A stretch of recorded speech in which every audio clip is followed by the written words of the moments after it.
நம்ம கடைகளில் வாங்குற மாதிரி வீட்லேயே சூப்பராக வெஜிடபிள் சமோசா மொறுமொறுன்னு எப்படி செய்கிறதுன்னு பார்க்கலாமா? ஃபஸ்ட்டு நம்ம சமோசாக்குள்ளே ஸ்டஃபிங் வைக்கிறதுக்கு ரெடி பண்ணிடலாம். இதுக்கு ஃபஸ்ட்டு ஒரு பேனில் ஆயில் ஊற்றி நம்ம ஆனியன் போட்டுக்கலாம். ஆனியன் நல்லா ஃப்ரை ஆனது ஒரு ஸ்பூன் இஞ்சி பூண்டு பேஸ்ட்டு நான் போட்டு ஆட் பண்ணிக்கிறேன். இஞ்சி பூண்டு பேஸ்ட்டு நல்லா ஸ்மெல் போகிற அளவுக்கு நம்ம ஃப்ரை பண்ணணும். இப்போ இது கூட கட் பண்ணி வச்சிருக்க கேரட், பீன்ஸ், கொடமிளகா, நமக்கு என்ன வெஜிடபிள்ஸ் வேணுமோ நம்ம ஆட் பண்ணிக்கலாம். இது கூட ஒரு ஸ்பூன் மிளகாய்த்தூள், ஒரு ஸ்பூன் மல்லித்தூள், கொஞ்சமாக கரம் மசாலா, தேவையான அளவு உப்பு. அடுப்பை சிம்மில் வச்சு வெஜிடபிள்ஸை நம்ம நல்லா வேக வச்சு எடுத்துக்கலாம். சமோசாக்குள்ள ஸ்டஃபிங் பண்ணுறதுக்கு ஷீட்லாம் நான் கடையில் தான் வாங்கியிருந்தேன். இப்போ எல்லா சமோசாவிலையும் நம்ம ஸ்டஃப் பண்ணி எடுத்தாச்சு. சமோசாவை ஃப்ரை பண்ணுறதுக்கு அடுப்பில் நம்ம மீடியமே வச்சுக்கலாம். ரொம்ப சிம்மில் வேணாம், ரொம்ப ஃபாஸ்ட்டில் வேணாம், மீடியம் வச்சு இப்போ ஒவ்வொரு சமோசாவை நான் ஃப்ரை பண்ணி எடுத்துக்க போகிறேன்.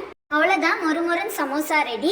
இஃப்தாருக்கு இன்னைக்கு நோம்பு கஞ்சி, சமோசா, வாட்டர்மெலன், உருளைக்கிழங்கு போண்டா, டேட்ஸ், நன்னாரி சர்பத். அவ்வளோதான், இன்னைக்கு இஃப்தாருக்கு நம்ம சிம்பிளாக ரெடி பண்ணியாச்சு.